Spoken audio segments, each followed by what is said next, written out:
Okay, so we're very excited to have with us Kristy Sevy, and I should have made sure how to Sevy. I should have made sure how to pronounce that. Kristy Sevy, who is a mama and also the founder of Fuzeplay, and she's someone that I really look up to and I admire. So I'm personally really excited to learn from her. So to start this off, Kristy, tell us about your family and your kids. Yeah, and thank you for having me. I'm really excited to be part of this. I love what you're building, just supporting women. I think it's great. Yeah, so a little bit about me. I have three little girls, Kinsey, Josie, and Goldie. Kinsey will be 10 in just a couple of weeks. Josie's 4 and Goldie's 2.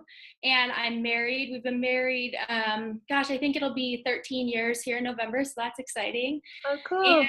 And yeah, that's my family. Fuzeplay is the company I co-founded about 2 years ago now. I've spent building that, and also as that's kind of progressed, I also became a member of the STEM leadership team on ISTE. It's the International Society for Technology and Education, and also lots of ands, which I embrace. And also, I am co-founder of the Silicon Slopes Founder Forum, which is an inclusive group aimed at bridging social gaps in our community for female founders. So yeah, that's me. Good for you. That's a nice mouthful to have. That's good. Lots of good ands. Very cool. So just before we started recording, you were telling me that this has been a really unexpected journey for you. So tell us, what kind of kicked off starting Fuzeplay? What did that look like? Yeah, so before Fuzeplay, I was a stay-at-home mom for about 8.5 years. Before that, I have my background is spent in piano pedagogy and marriage, family therapy, child development. But I wasn't for 8.5 years really practicing or doing any of those things. And my oldest, Kinsey, let's see her, she was about 6, I think, when she really started to get involved in STEM. And STEM stands for science, technology, engineering, and math. And STEM is not something I have any background in. It's not something that I'm super savvy in. But just trying to be a good mom, I was super dedicated to her to, just find products that would satisfy her curiosity. And I think that it really hit me. She was 6, and my dad was diagnosed with cancer. And she was sitting on the couch asking me about cells and just like questions. I was like getting Google. I was on my phone Googling the answers to her questions because I didn't know, which first of all, I guess gave me kind of insight as to the way her mind was thinking. And after about an hour of questions, she said to me, she said, "Mama, heat kills things, right?" And I was like, "Yeah." And she was like, "Can't the doctors find a way to put heat into Grandpa's body to kill his cancer?" And I sat there for a second, and I was like, "I think that's radiation. You're 6, okay." And so I just started buying products, Little Bits, Osmo, Dashdot, Ozobot, you name it, I bought it. But over the next couple of years, I started to find that there was a gap. Being that I was just an ordinary mom and did not have a background in technology or anything STEM, a lot of those products were just super high level for me. And Kenzie and I both ended up getting frustrated as we were trying to, I guess, do these projects and learn together. And on the flip side, products were either so kind of dumbed down, I guess you could say, that it just wasn't really what we needed. We needed something more high level that was easy and fun to do together, and something that wasn't super expensive that then ended up sitting on a bookshelf. And so my brother, Kyle, he is a successful entrepreneur. He was over one night, and I just said all the things we needed. And I didn't think of that in a business sense. I was just thinking like, gosh, I wish there was a product that was this, this, this, this, and this. But I wasn't actually like thinking I should start a business. Cue my brother. He was over one night, and we were kind of just playing with the girls, and I was expressing my frustrations to him about products on the market. And he was the one that said, gosh, Kristy, like, that's a good idea. If there really is a gap in the market, you should do some research on that. Like, I'll help you do it. Long story short, here we are 2 years later, and he's actually in Shenzhen, China right now. I wish I could be with him, but there's obligations here. I can't leave my girls and my husband because we all work, and also there's meetings and things for Fuzeplay. But he's in Shenzhen right now overseeing final production, and so we'll be launching here in about a month and a half, I think. So yeah. That is so exciting. So you said this was about 2 years ago. So this has been a long journey to get to this point of development. And so, and you don't need to share any trade secrets or anything, but share with us, what were some of the obstacles you had to overcome to get to this point?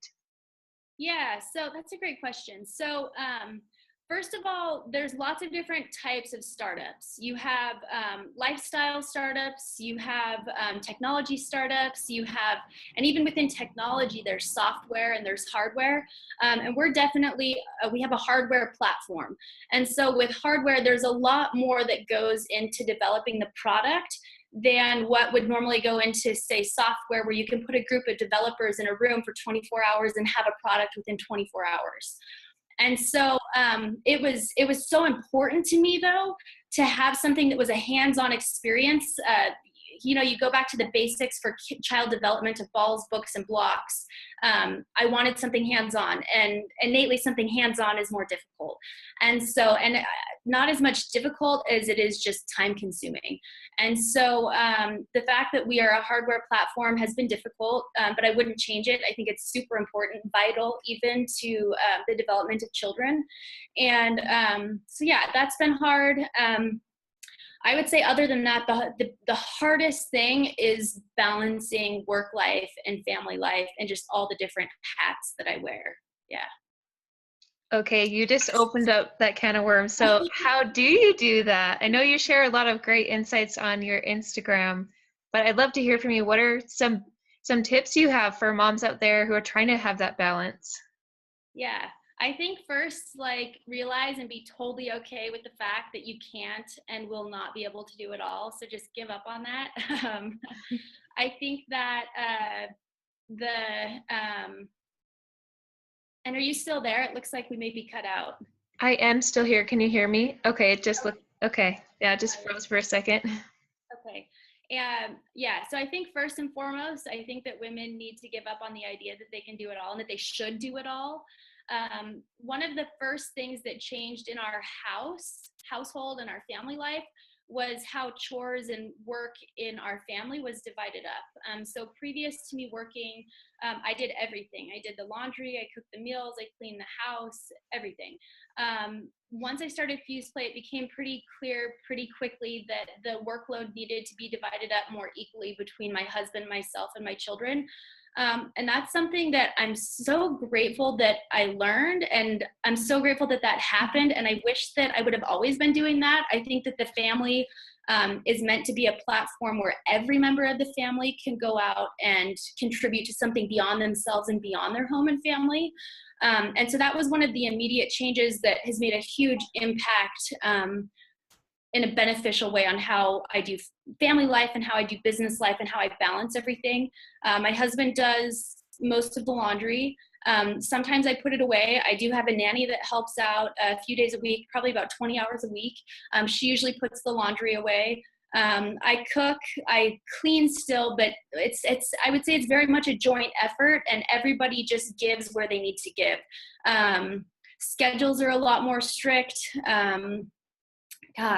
Really just the redistributing of family life chores amongst everybody in the family, that really to me is like the biggest change that we've made that's had the biggest impact. Yeah. Cool. So tell me, it sounds like you've gotten really good at delegating and figuring out how to get something done without doing all of it yourself. So how does that translate into your business? Yeah. So that's definitely, and you brought up earlier challenges. Definitely not having a background in business or a background in technology was difficult. But what I realized pretty quickly is that a lot of the skills and managerial skills that you have to implement being a mom are very much the same for running a business. And learning how to manage time, manage people, manage skills, manage outcomes. Those are all things that I had already learned to do in my family life that translated over, and I was pretty easily able to implement that into business life as well. I think that one thing I learned pretty quickly as well is that competence does not equal confidence. At first, I was very insecure about my position, and I would go to business meetings with people, and I'm like, oh, I can't believe I'm meeting with you right now. Who am I? You know, I would undervalue myself and my position. And because I didn't have a background in business, or I didn't have a background in technology.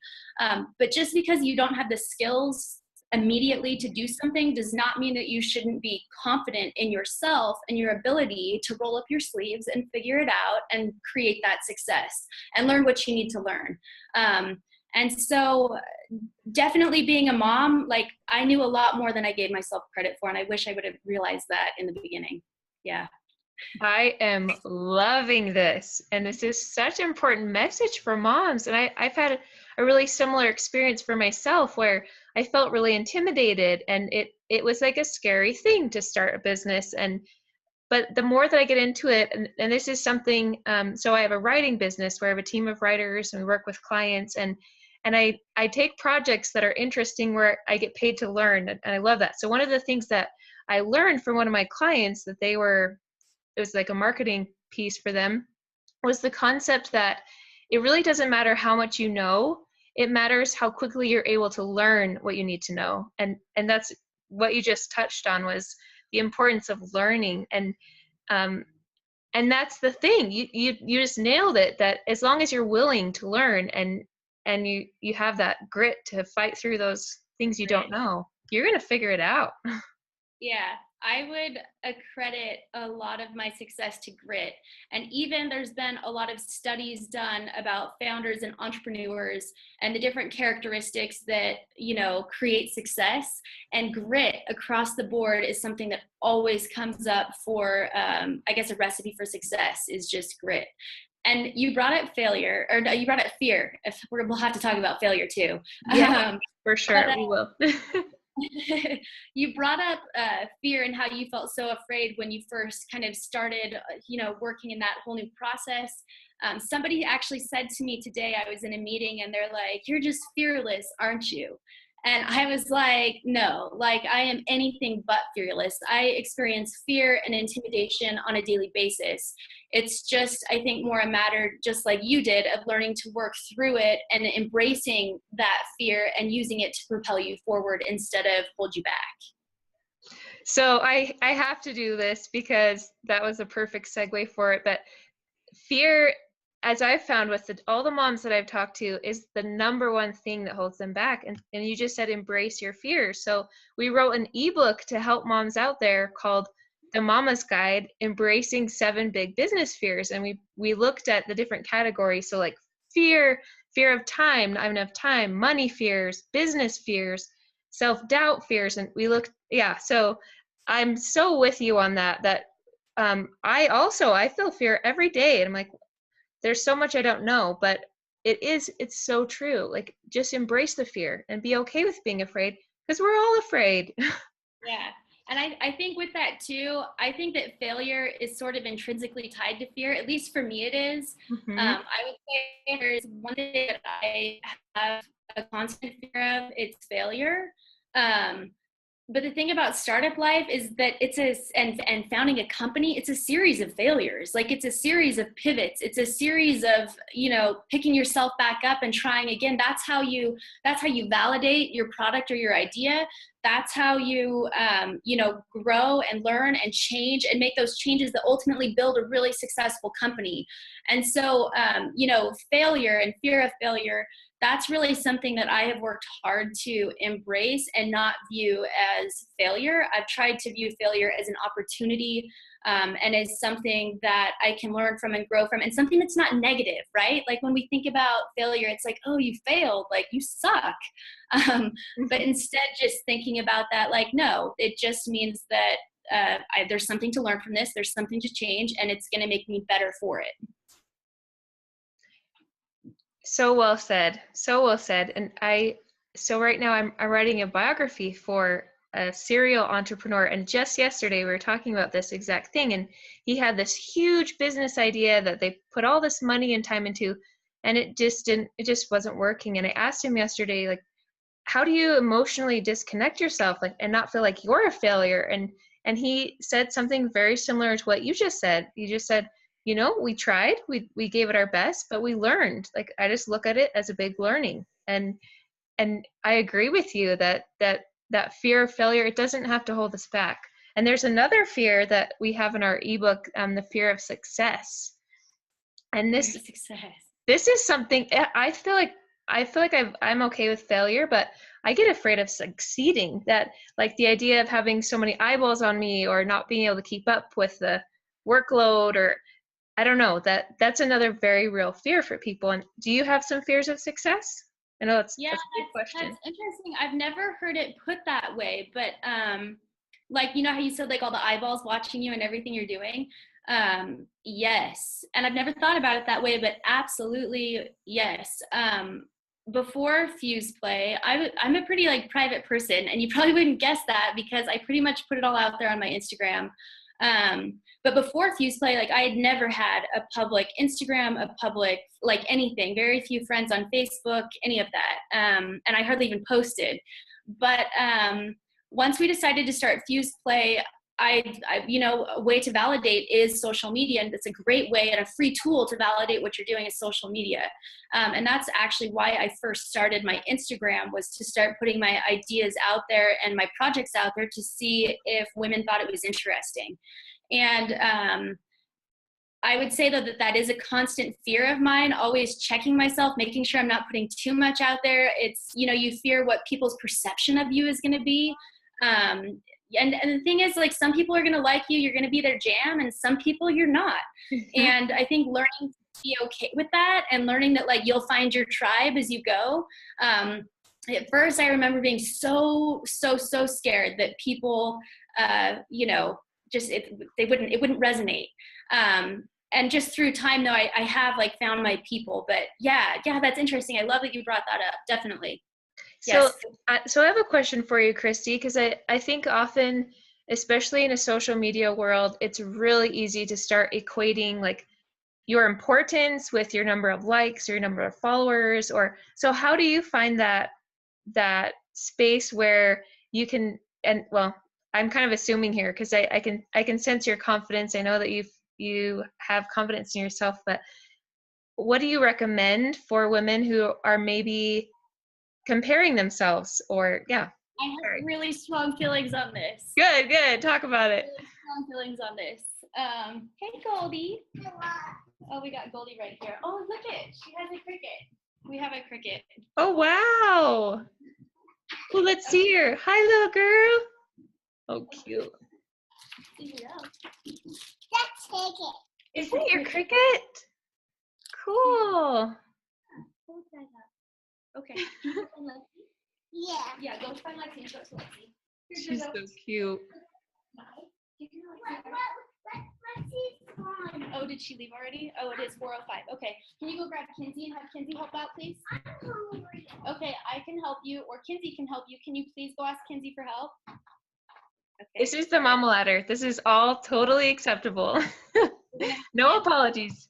Give me 1 minute, okay? Yeah, you're good. Okay, so while she's gone, I want to encourage you, if you have not seen Kristy's Instagram account, to check it out. So it's Kristy Sevy, Sevy, Kristy Sevy, and I'll put the link down below. But she shares such beautiful insights about her work and learning. So definitely encourage you. Hi, honey. Hello.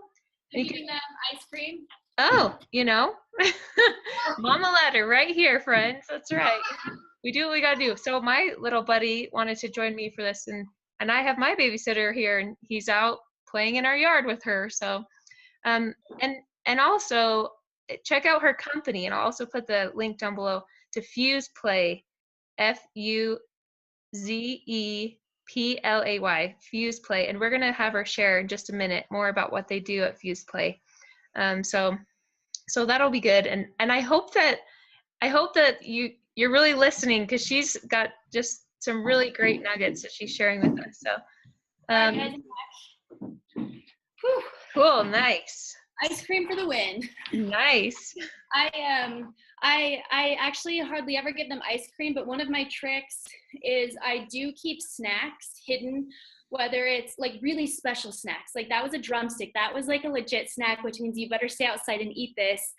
for the remaining, 20 minutes. But I do have snacks that are very special, that when I do have a business call that pops up that I have to take at the house, or a meeting like this, which I try not to do a lot, but it happens, I definitely use bribery as a tool.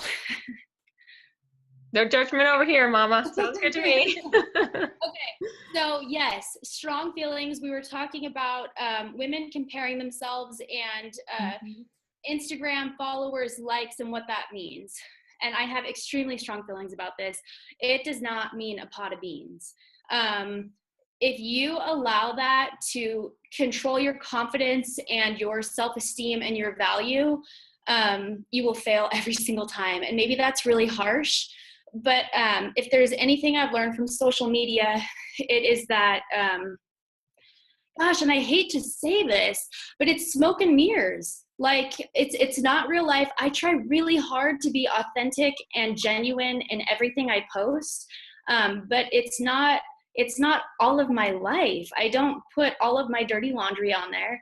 And anybody who sees any mom out there, lifestyle bloggers, mommy bloggers, like, it's not real. I think that there's women on there that are more genuine and real than others. And I try really hard, and I hope that for women, I am one of those women. But even then, like, you're still not getting the full picture. I think it's a great tool. It's a great tool to connect. It's a great tool to validate ideas, pivot on ideas, make changes. But as far as allowing that to impact your self-esteem, like, there's definitely been times where it has impacted my self-esteem, where I've thought, like, gosh, like, I thought that was a really good post, or I thought people would really like that, and then you don't get the likes, or you don't get the numbers. But I learned pretty quickly to, like, shut that down and realize that in no way did that indicate, my value or what I have to offer, I guess. Yeah. So shut it down if you start feeling that way. I love that. It's not a sack of beans. Is that what you said? Oh, yeah. Smoke and mirrors. Yeah. It's Smoke not a pot and of mirrors. Yeah. Or you said, yeah. So anyways, but applause. Yes. Very, I love that. And something that I found for me that I've been doing for several months now that helps me, like, disconnect myself and just remember that does not in any way have anything to do with my worth or value or anything, is I always turn it off on the weekends. Like, Friday afternoon, I take it off my phone, literally remove the app, and I'm not allowed to look at it until Monday morning. And for me, that's really helped me to have that real life time where I'm just not checking it. And that's just my strategy, but it's helped me. Yeah. No, I think that's really smart. I think that social media, especially when you're using it for business, it's easy to be on there all the time, because it's not just personal at that point. It's like business, and it's like your passion, and I don't mean Instagram's your passion, but your business that you're sharing with people is your passion. Right. And definitely, I do the same thing at nighttime. Usually, actually, at 4:00 when I get home is when I try to shut everything off. I have scheduled posts that I have set up to shoot out usually. And I do that so that if I do have to get on at nighttime, or, whenever I decide to post, it's like a 5-minute thing. But other than that, I try to disconnect just like you. Yeah. Can I say something else about that? Yes, please. Yeah. So one of the other things that I wish I would have learned before Fuzeplay or realized, and it has to do with the impact of social media. We have women, and I've been one of the women, where we idolize mommy bloggers and lifestyle bloggers, and these lives where it's sort of this, like, crazy unattainable lifestyle. And I think that is why it's so intriguing. We see beautiful women and beautiful families and beautiful houses. But as I've talked to friends, and even my own personal experiences with finding happiness and happiness with myself, I think all too often as women, everything falls back on us, like our appearance, how our kids are dressed, what our house looks like. And And Instagram really kind of perpetuates that thinking and that idealism.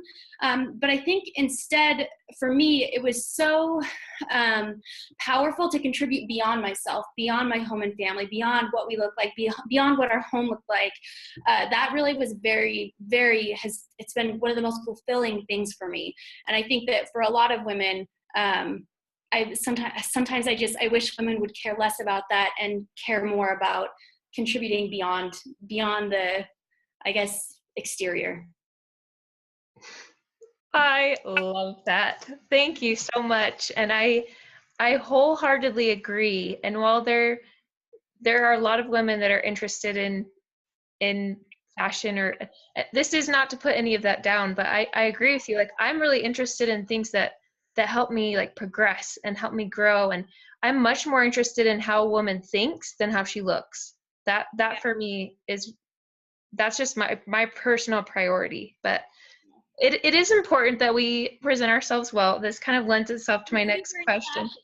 I love fashion. I'm super into it. Yeah, and that's great. It's making sure that doesn't consume even like 100 or 99% of your thought process in your day, and figuring and planning and making sure everything's perfect, because that is a lie.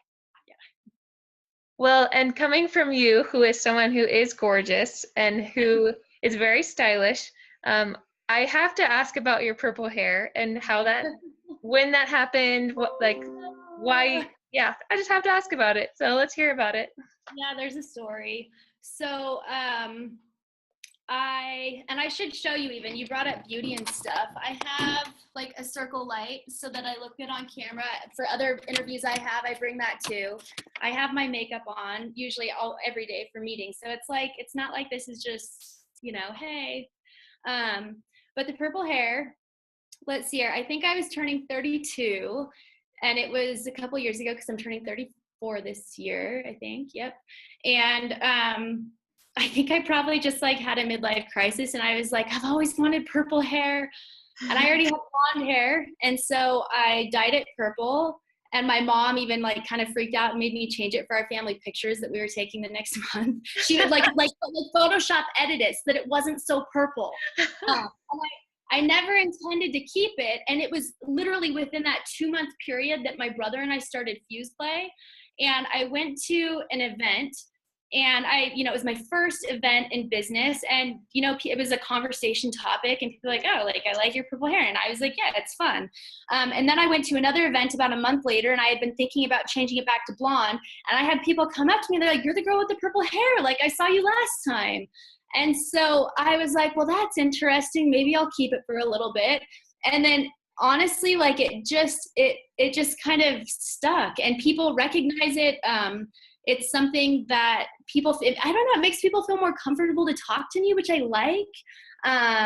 Yeah, so the purple hair is here. It's going to stay for a little while. That's so cool. It's just become part of your personal brand. Yeah, yeah. Maybe it'll be blue. I don't know. Sometimes I think of changing it. But it's been a fun thing to have. Yeah. And at least to have an excuse to have, I guess, an excuse to have purple hair. So let's wrap up with having you share with us about Fuzeplay, what Fuzeplay does, and what your product will be, and share with us. We want to hear it. Yeah, so Fuzeplay is a platform for learning. Our kind of slogan is, we show kids and adults how stuff works. We are a STEAM company, which is science, technology, engineering, art, and math. A lot of people don't include the arts in STEM. At Fuzeplay, we believe it's really important and crucial even to include the arts in all STEM topics, so we like to say STEAM. Our first product that we're launching is a hackable Frisbee. And so it's a Frisbee, and it has an electronic board that snaps in, and there's buttons, and there's lights, and there's sensors. And it's as simple as pushing those buttons to play games. There's 12 games that come pre-programmed on the Frisbee, like hot potato. So you push the buttons and the lights spin around, and you throw it to your family or friends. And when the light stops spinning, whoever has the Frisbees out. There's also games that you can play by yourself, like Pong, where you literally are just pushing a button to bounce light. There's classical music it can play. There's Copycat, Simon Says. Trying to think of all the games. Yeah, our website's www.fuzeplay.io. There's some cool videos on there that explain it better. We also just launched, and this is all soft launching. So we haven't, in business, there's like, you soft launch and validate stuff, and then there's a big launch when it's like final product, everything is out. So we just soft launched a glow-in-the-dark paint kit with black light technology, so that's really exciting. And for that, it's glow-in-the-dark paint and we have a cool coloring paint book that comes with it, and then there's a black light that it's really powerful and just a fun little product. The diffraction glasses, I'm telling you all of our products right now. I don't know if that's what you want. Oh, it's awesome. I love hearing it. But we have these light diffraction glasses that come with the Frisbee, but they've been so popular that people were wanting to buy them just on their own, or they're wanting to buy more than the 2 that came with Zuby Flyer. And so the diffraction glasses, you put them on and you can look at any sharp light and it diffracts into stars. And so we sell those individually as well. And yeah, that's what we do. Other than that, I would say the one thing about Fuzeplay that I'm most proud of is our volunteer program. And I started Fuzeplay because I wanted to help my daughter and I wanted to help other kids like her, which I think is a lot of kids nowadays. Kids are growing up in a world where they're asking more questions and need to know how things work. And really, like, my first passion was helping my daughter. It wasn't business, it's not making money, it's like being a good mom. And so our volunteer program, I have about 70 moms right now, and it actually started through Instagram. Moms saw that I was volunteering at schools and teaching these little STEM classes or little circuit classes, and I started getting messages, and they were like, hey, like, this is cool, can I do this? And I was like, I guess, like, sure. And so we actually put together an official volunteer program, and we send at no cost to the parent or the school. We send a little circuit diffraction kit for every student in the classroom. We send everything to the mom. She's able to go into the classroom. We have everything outlined for her to teach the simple circuit class. And it's for an ordinary mom. You don't have to know tech, you don't have to know business, but it's an opportunity for regular ordinary moms like myself to contribute. And they can go into the classroom and teach little circuit classes and then go home. And so I would say that that's something I'm really proud of. Yeah. So is that available around the United States? Like, who can get involved in that? Yeah, so it's available around the United States. We just did our beta test for it last fall. And actually this week I'm putting together, I've already been talking with the moms on the list, and we're getting the website and everything set up so that any parent could sign up. In all honesty, we weren't expecting it to have it was unexpected. And so anytime anything's unexpected, it's wonderful, but it's also like, oh gosh, like, okay, I got it. There's a demand for this. I got to get this together now. And so we did our beta testing, like I said, last fall. And so actually this week I'm getting everything organized and ready to send out to the first batch of moms. And then we'll open up, sign up for other moms. And we do have moms that are out of Utah. So the majority of our moms are in Utah. We have quite a bit of moms from, Salt Lake to St. George. And other than that, I have moms scattered here and there throughout the country. So, yeah. Very cool.